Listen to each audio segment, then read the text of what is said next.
Hi guys, today we're here with Ehsan and he is an expert in cryptocurrency trade and we'll be asking him a few questions. Mr. Ehsan, how are you? I'm good. How are you?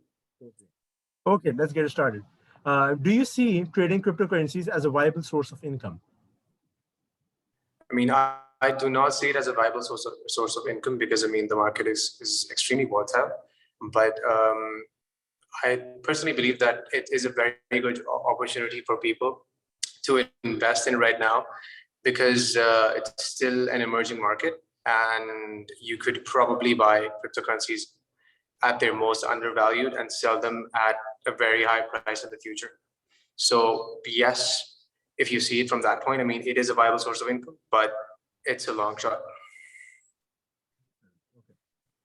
How do you perceive the untraceability of cryptocurrency trading? Well, cryptocurrencies are basically a concept of based on a decentralization. Like, for example, by decentralization, they cannot be controlled by anyone. And yes, there are problems with the untraceableness of cryptocurrencies because in the past, there have been cases when Bitcoins have been traded, when payments have been made in Bitcoin for child trafficking and other illegal activities on the dark web. But I personally believe, all that is in the past. And now companies like JP Morgan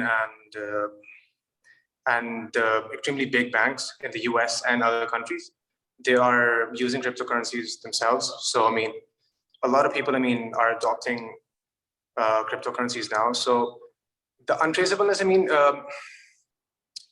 it has its positives and negatives. I would say, and for me personally, the positives, they outweigh the negatives. Okay. How would you suggest regulating cryptocurrency trading with the untraceability and all? See, that's the dilemma the industry is facing right now because, the basic essence of a cryptocurrency is that it cannot be controlled and it cannot be centralized.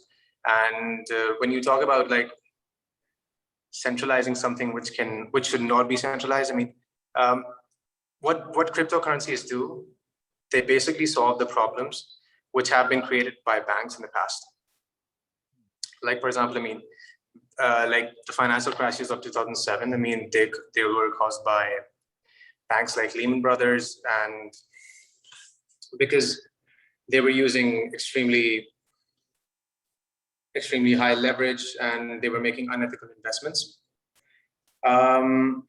So those were the problems that exist in the banking system.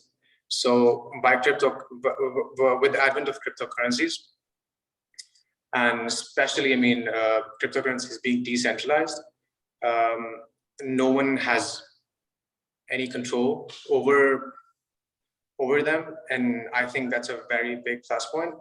So regulating them, seeing them regulated, it does not make sense to me at all. Okay. Thank you, Mr. Ehsan. It's been a pleasure. Take care.